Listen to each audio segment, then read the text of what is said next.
పనిచేస్తాడు. ట్విన్స్ ఇద్దరు సిమిలర్గా ఉంటారు. సో ఆ కుర్రోడిని దాడి చేయడం, ఆ పిల్లాడు పాపం చనిపోవడం అది చాలా బాధాకరం అనిపించింది. దానికి రిటాలియేషన్ ఉన్నాయండి. మరి తప్పనిసరిగా యాక్షన్కు రియాక్షన్ ఉండేవాడిని అండి. ఎప్పుడు కూడా వెనకాడలేదు. రిటాలియేషన్లో బంపింగా లేదా రియల్ ఎన్కౌంటర్స్? లేదండి, రియల్ ఫైరింగే. ఇప్పుడు కూడా ఎదురుకాల్పులు అయినాయి తప్ప బంపింగ్ అనేది చాలా తప్పు ఆలోచనలు. ఇప్పుడు నేను 2-3 సందర్భాలలో లైవ్ చేసినా కూడా ప్రజానాయక వాళ్ళు ఇది ఎన్కౌంటర్ కాదు, ఫేక్ ఎన్కౌంటర్, ఇది ఎదురుకాల్పులు కాదు, తీసుకెళ్ళి కాల్ చేసిన సందర్భాలు ఇవి ఎప్పుడు కూడా ఎదుర్కొన్నామండి. చాలా ఫేస్ చేసినాం. నా పైన కోర్టులో కూడా చాలా కేసులు వేయడం, పౌర హక్కు నాయకులు నా పైన. ఇప్పుడు నాగరాజుతో మాకు ప్రాణభయం ఉన్నదని కూడా హైకోర్టులో రిట్ వేసిన సందర్భాలు ఉన్నాయి. ఓకే సార్, వరంగల్లో మీకు బాగా మనసుకి కదిలించకని చెప్తారు. అదేవిధంగా వరంగల్లో మీకు బాగా గుర్తుండిపోయి ఈరోజు కూడా ఆ ప్రాబ్లం సాల్వ్ అయిందంటే నా వల్లే అన్నది ఏమైనా గుర్తుందా? అంటే నక్సల్ పరంగా తీసుకుందామండి, ఏదైనా పర్లేదు. అంటే నాకు హార్ట్ టచింగ్ అంటే మా బాధిత కుటుంబాలు ఏదైతున్నారో, పోలీస్ అధికారులు, పిల్లలు, ఫ్యామిలీస్ చాలామంది పాపం ఎడ్యుకేషన్ తక్కువ ఉండి అటెండర్ పోస్టులలో అక్కడిక్కడ ఉండేవాళ్ళు అండి. సో అప్పుడు ఎస్పీగా నల్ని ప్రభాత్ గారు అనుకుంటా ఉన్నారు. ఒకసారి ఎప్పుడు కూడా అమర దిన సందర్భంలో వారితో ఇంటరాక్ట్ కావడం, వారితో మాట్లాడడం చేసినప్పుడు వాళ్ళు చాలామంది ఏడ్చుకుంటూ చెప్పారండి, ఇట్లా మేము అంతా సరిగా జాబ్స్ ఇట్లా ఉన్నాయి మాకు పరిస్థితులు. అంటే ఎస్పీ గారు పిలిచి ఎట్లా చేద్దాం ఇది అంటే, సార్ వీళ్ళను ప్రైవేట్ ఎగ్జామ్స్ రాపించి వీరికి ఒక మినిమం జూనియర్ అసిస్టెంట్ స్కేల్లో పోయే విధంగా ఈ అటెండర్ పోస్ట్ కాకుండా అని చాలామంది ఫ్యామిలీస్ను మనం ఎగ్జామ్స్ రాపించడం, వారికి సహాయంగా చేయడం, అది నాకు ప్లస్ వాళ్ళకు హౌస్ ఫ్లాట్స్ లేకపోతే వాటి పైన కూడా చేసి వారికి హౌస్ ఫ్లాటింగ్ చేపించడం, ఇలాంటి సందర్భాలు నాకు మర్చిపోలేనండి. ఓకే, నళిని ప్రభాత్ గారి టైంలో మీకు పోటీగా ఆయన కూడా ఒంటరిగా వెళ్ళి వాళ్ళని వీళ్ళని ఎత్తుకొచ్చేవారట కదా, కంటే కొంటా మీద వెళ్ళి చేసేవారు సార్. బట్ నా సాయం లేకుండా ఎవరు కూడా చేయలేదు. ఒకసారి ఇప్పుడు సింగిల్గా వెళ్ళి ఒక మహిళా మావోయిస్ట్ని పట్టుకొచ్చారట కదండి? లేదండి, నేను ఉన్నాను సార్. ఇప్పుడు నా పరిస్థితి ఎట్లుండేదండి అంటే, నేను ఎస్ఐగా ఉన్నప్పటి నుండి కూడా ఒక ఎస్పీ ట్రాన్స్ఫర్ అయిపోతున్నారంటే మళ్ళీ వచ్చే ఎస్పీకి చెప్పేవారు నా కోసం ఫీడ్బ్యాక్. నాగరాజు ఉన్నాడు, నీకు రైట్ హ్యాండ్ అంటే ఈ జిల్లాలో ఎలాంటి సమాచారం రావాలన్నా ఎలాంటి చేయాలన్నా కూడా Nagaraju is the right person. So అంటే ఇక నేను ఎక్కువ పోస్టింగ్స్ ఎప్పుడు కూడా చేయలేదండి. ఇంకో మీకు లైవ్ ఎగ్జాంపుల్ చెప్పాలంటే, నేను పర్కాల్ ఎస్ఐగా కొత్తగా ఛార్జ్ తీసుకున్నాను ఇన్ ద 95 అనుకుంటా. అప్పుడే జయపాల్ రెడ్డి గారని మాదాటి నరసింహారెడ్డి గారి వాళ్ళ రిలేటివ్ ఈజ్ ఎ డాక్టర్ పర్కాల్లో, వారి దగ్గర వెపన్ ఎత్తుకపోవడం, తర్వాత హాస్టల్ పక్కకు బిఎస్ఎఫ్ హాస్టల్ బ్లాస్ట్ చేయడం, ఇవన్నీ జరిగాయండి. నేను ఛార్జ్ తీసుకున్న అంటే నేను ఎక్కడ వెళ్ళినా కూడా ఒక సెన్సేషన్ అయ్యేది. నేను రావడం, వాళ్ళు నా మీద దాడికి లేకుంటే నేనేదో చేస్తా అనేది కౌంటర్కు ప్రతి కౌంటర్ ఉండేదండి. సో ఆ టీంనంతా 2 వీలర్స్ మీద నాకు ఒక పార్టీ ఉండేది ఎప్పుడు కూడా.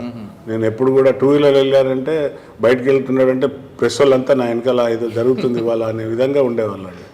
సో ఎవరైతే ఈ దాడులు చేశారో వాళ్ళను మనం ఇద్దరికి మాకు మా పైన గ్రెనేడ్ వేయడం, గ్రెనేడ్స్ త్రో చేయడం, ఎదురెదురు ఫైరింగ్లో చనిపోయినారండి వాళ్ళు. So that is the most, మీరు అన్నారు కదా బిఎస్ఎఫ్ వాళ్ళు మొత్తం చనిపోయేవాళ్ళండి. వాళ్ళు హాస్టల్లో ఉన్నారు, ఆ పక్కకు తెచ్చి బకెట్ పెట్టేశారు. ఆ బకెట్ బ్లాస్ట్ అయ్యి యాక్చువల్లీ ఆ పోర్షన్ ఏమైందంటే ఆ వేవ్స్కి అది ఆపోజిట్ వెళ్ళింది కానీ ఈ బిల్డింగ్ సైడ్ రాలేదండి. సో ఇలాంటి సందర్భాలు, ఒక లాకప్ డెత్ అయింది. ఆ లాకప్ డెత్ కూడా నేనే చేసినాను. నా మీద ఈ ఎవరైతే బాధితుల కుటుంబాలు ఉంటాయో మావోయిస్టులలో, నక్సల్లో, ఆ మిలిటెంట్ ఏదైతే ఉంటారో, ఆ భావజాలాలు ఉంటారో వాళ్ళంతా వచ్చి పోలీస్ స్టేషన్ మీద దాడి చేయడం, అప్పుడు పెద్ద ఎత్తున గొడవ అయిందండి. ఏ పోలీస్ స్టేషన్? పర్కాల్లో. సార్, నాగరాజు గారు బస్సులో తిరుగుతారు కాబట్టి నాగరాజు గారిని చూసి మరికొందరు ఆర్టీసీ బస్సుల్లో పోలీసులే తిరుగుతున్నారని ఏటూరు నాగారంలో బస్సును కూడా బ్లాస్ట్ చేశారు. ఎస్ సార్, చాలామంది అమాయకులు చనిపోయారు. దానికి వాళ్ళు క్షమాపణ చెప్తూనే దీనికి మూలానికి కారణం నాగరాజు అంటూ కూడా వాళ్ళు అవును సార్. అంటే ఆలోచన మీరే ఇచ్చారు కదా వాళ్ళకి. అంటే సార్ ఎలా ఉండేదంటే సార్ ఎట్టి పరిస్థితుల్లో కూడా మన తోటి కానిస్టేబుల్కి హాని కలగకుండా చూడాలని ఎవరిని కూడా అంటే ఆ విధంగా మోటివేట్ చేసి బస్సులో ప్రయాణం మనకు సేఫ్ ప్రయాణం ప్రజలతో వెళ్ళడం. సో ప్రజలలో మనం ఉండాలి అనే ఉద్దేశంగా ప్రజలతో బస్సులో వెళ్ళడం జరిగేది సార్ ఎప్పుడు కూడా. ఆ దురదృష్ట సంఘటన మీకు తెలుసు, బాధాకరం. పాపం సివిలియన్స్ చాలామంది చనిపోయిన దానిలో. అదే కాకుండా ఈవెన్ నేను వస్తా అని చెప్పి ఆర్ఎస్ ప్రవీణ్ కుమార్ గారు ఓఎస్డీగా ఉండే ఒక అందుకు తండ అనుకుంటా, కాదు సారీ, అందుకు తండ కాదు, మోరంచ 70 ల్యాండ్ మైన్స్ పెట్టారు. నాగరాజు వస్తాడు ఎట్లాగూ, ఇలా వస్తే వెళ్ళిపోవు అంటే ఈ జోన్లో వస్తే వాడు తిరిగిపోవద్దనే ఉద్దేశంగా ఒక 70 ల్యాండ్ మైన్స్ పెట్టారండి. సో ఫార్చునేట్గా మేము ఆ రోజు వెళ్తున్నాం. ఒక రకమైన అక్కడ సమ్మర్ అవుట్లో మాకు అది ఉన్న ఎవరైతే మాకు గైడ్గా ఉన్నారో, సార్ ఇక్కడ కొంచెం డిఫరెంట్ అనిపిస్తుంది సార్, మనకు మట్టి అంతా తీసేసినట్టు ఏదో సంథింగ్ ఆ రూట్ అనేది క్లియర్గా లేదు సార్ అంటే అందరు పార్టీ అంతా ఆగిపోయింది. చూస్తే ఒక సుమారుగా ఈ మట్టినంతా తీసుకుపోయి వేరే ఎక్కడైతే గడ్డిలో పోసారో ఆ గడ్డి కాలేదు అన్నట్టు, ఆ మట్టి కుప్పలు అట్లనే కనపడుతుంది మనకు. కానీ ఈ రోడ్ మాత్రం మళ్ళీ క్లియర్గా ఉందండి. సో ఏంటిదని చూస్తే సిరీస్ ఆఫ్ మైన్స్, 70 మైన్స్. అంటే అందులో ఆ జోన్లో పోతే మొత్తం టీం అంతా స్మాష్ అండి. మళ్ళీ రాదు ఇక వెనక తిరిగి చూసే బాడీలు పీసెస్ ఎదుర్కోవాల్సి వస్తుందండి. ఆ సందర్భం ఉండే నాగరాజు వస్తాడు ఎట్లాగో ఇంట్లోకి వెళ్ళిపోవద్దు వాడు అనే ఉద్దేశంగా 70 ల్యాండ్ మైన్స్ లేఅవుట్ చేసి పెడితే అది లక్కీలీ పార్టీలో ఉన్న స్పెషల్ పార్టీలో ఉన్న వాళ్ళు చూసి ఆ మూమెంట్లో గుర్తుపట్టడం జరిగింది. సో వాటిని అన్నింటినీ అక్కడనే మళ్ళీ ఎక్స్పర్ట్ని పిలిపించి డిఫ్యూజ్ చేయడం జరిగింది. అంత హార్డ్ టార్గెట్గా ఉన్న సమయంలో కూడా ఏ రోజు కూడా వెనకడుగేయలేదండి. నేను ప్రమోషన్ తీసుకొని యాక్యులర్ ప్రమోషన్ తీసుకొని 98లో దొరగారు డీజీ గారు వచ్చి స్టార్స్ పెట్టి మనం షోల్డర్స్ పైన మళ్ళీ అప్పుడు పాల్వంచ చాలా హాట్ ఉండే, కిడ్నాప్లు, ర్యాన్సాక్స్, తర్వాత ఎక్కువ శాతం అక్కడ ఉన్న ఎవరైతే కాంట్రాక్ట్స్, A1 కాంట్రాక్ట్స్. పాల్వంచ అంటే మీకు తెలుసు, it is a big hub for the మొత్తం మనకు కోల్ మైన్స్. తర్వాత అక్కడ మొత్తం ఎప్పుడు చూడు రావడం ఎత్తుకపోవడం ఉంటుంది, వాళ్ళని ఎత్తుకొని పోయి కిడ్నాప్ చేయడం, డబ్బులు లక్షలలో వసూలు చేయడం. నన్ను అక్కడ పోస్టింగ్ చేశారు డిఎస్పీగా, ఇన్స్పెక్టర్ సిఐగా. అప్పుడు పిఎస్ఆర్ అంజనేయులు గారు ఎస్పీ ఖమ్మంగా ఉండి నన్ను మరీ అడిగి తీసుకొని వెళ్ళారు. నాగరాజు కావాలి సార్ ఇక్కడ అని. రిటైర్డ్ డీజీ గారు మన అప్పుడు డిఏజీగా ఉండే మాకు ఎవరు పోయి మన అంతకంటే ముందు అనురాగ్ శర్మ గారు డిఏజీగా ఉండే. So Nagaraj your presence is needed Palvancha, నువ్వు నీకు అక్కడ వేస్తున్నా ఆయన అంటే ఆఫీసర్లకు ఎప్పుడు ఎదురు చెప్పాను కదా సార్, ఎక్కడిచ్చినా I'm ready to work sir అని. So I was posted there. Posting అయినాక I control within short ప్యాన్లో విత్ ఇన్ ద 15 to 20 డేస్లో సిచ్యువేషన్స్ అండ్ కంట్రోల్ అండి.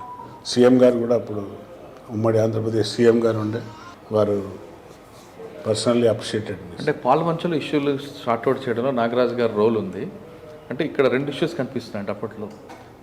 కొన్ని ఎక్స్చేంజ్ ఆఫ్ ఫైర్లు జరగడం, అంటే పిఎస్ఆర్ ఆంజనేయ గారు కూడా మీకు సపోర్ట్ చేయడం, ఖచ్చితంగా కింద స్థాయికి మెసేజ్ పోవాలంటే ఎక్స్చేంజ్ ఆఫ్ ఫైర్ అవ్వాలి అనేది ఆయన కూడా గట్టిగా చెప్పడంతో యాంగిల్లో పోబట్టి ఇంకెక్కడ కూడా మనకు నూకలు చల్లబడి చాలామంది పారిపోయారు అనేది వాస్తవం అంటారు. వాస్తవం సార్. ఆ పరిస్థితులు అంటే ఏ పగవాడికి కూడా రావద్దు. అంటే పాపం వాళ్ళంతా బాధితులు అక్కడ కుటుంబాలు, అంటే మంచి మంచి కాంట్రాక్ట్స్ వాళ్ళంతా అసలు సామాన్య పౌరులకు భయభ్రాంతులను కూడా. శంకరన్న అనే ఒక ప్రతిఘటన లీడర్ ఉండేది, ప్రజా ప్రతిఘటన. ఏం లేదు, డబ్బులు దోసుకోవడం తప్ప ఏం లేదు వాళ్ళు. వాడు ఒక ఎర్లీ అవర్స్ 4-5 గంటలకు వచ్చి ఇంటి ముందర దబాలన పడిపోయి నేను సరెండర్ అవుతున్నా సార్, నన్ను రక్షించండి అని కాళ్ళు పట్టేసుకున్నాను sir. So I called him. అప్పుడు ల్యాండ్ ఫోన్ కాబట్టి సార్ ఇట్లా శంకరన్న వచ్చింది సార్, సరెండర్ అయ్యింది సార్. అరే అదెట్లా, నిజంగానైనా వాడైనా చెప్పు అని అంజనేయులు గారు. లేదు సార్ వచ్చేసింది సార్, ఫ్యామిలీతోనే వచ్చి సరెండర్ అయింది సార్. సో వాడు సరెండర్ కాగానే పాల్వంచంతా ఊపిరి పీల్చుకుంది. అబ్బా పెద్ద మాకు ప్రాణం మీరు పోసారు సార్ మా అందరికీ, ఇక్కడ వాని అరాచకాలు తట్టుకోలేకపోతున్నాం. అంటే ప్రజా ప్రతిఘటన లాంటి వాళ్ళు కూడా అంటే వాళ్ళకి మీరు మెసేజ్ పంపించుంటారట కదా, అయితే సరెండరు లేదంటే ఎక్స్చేంజ్ చెప్పారు, రెండే అండి. ఎదుర్కో లేదంటే లేదంటే నా ఏరియా వదిలి వెళ్ళిపోవాలి. మాకు డిటిని గారు ఒక్కడే చెప్పారండి, అక్కడ నువ్వన్నా ఎస్ఐ ఉండాలి, వాడన్నా ఉండాలి. Either you are that fellow, నీ ఏరియానా వాడి ఏరియానా డిసైడ్ చేసుకొని పని చేయండి. That is the motivation and that is the వారి యొక్క సపోర్ట్ అండి.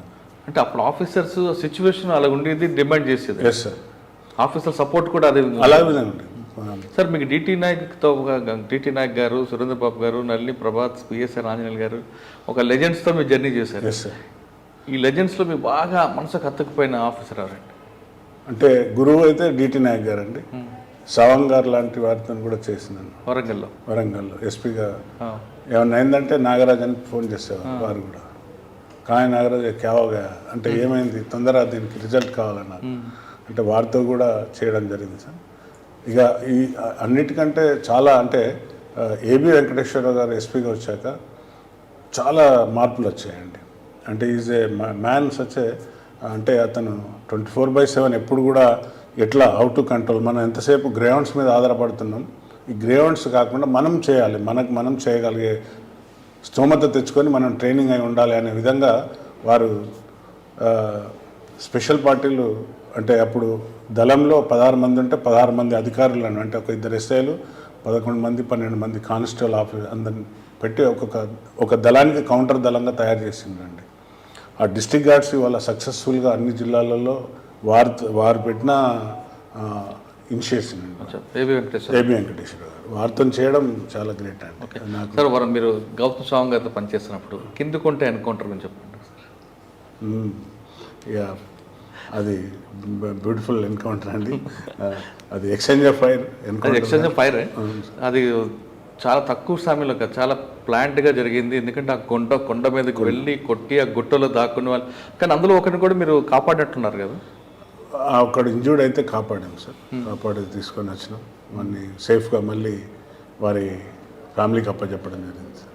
ఈ సందర్భంగా పిఎస్ఆర్ ఆంధ్ర టైంలోనే ఖమ్మంలో ఒక పోలీస్ స్టేషన్ దాడి జరుగుతుంది. పోలీస్ స్టేషన్ మీద దాడి లేదు సార్, ముందు జరిగింది అది కరకగూడెం మీద. ఖమ్మం టౌన్లో అప్పుడు మీరు పాల్వంచాలి సార్. కరకగూడెం దాడి అప్పుడు కూడా మేము అధికారులకు అలర్ట్ చేసినాం సార్. కరకగూడెం రక్కీ అవుతుంది, అప్పటికి పిఎస్ఆర్ ఆంజనేయులు గారు ఎస్పీగా వెళ్ళలేదు. ఈ వాజ్ ఓఎస్డీ ఇన్ వరంగల్. మేము అప్పుడు ఓఎస్డీ టీంలో ఉన్నాం, చేస్తున్నాం. కరకగూడెం కూడా దాడి జరగబోతుందని ముందుగానే అలర్ట్ చేసినాం.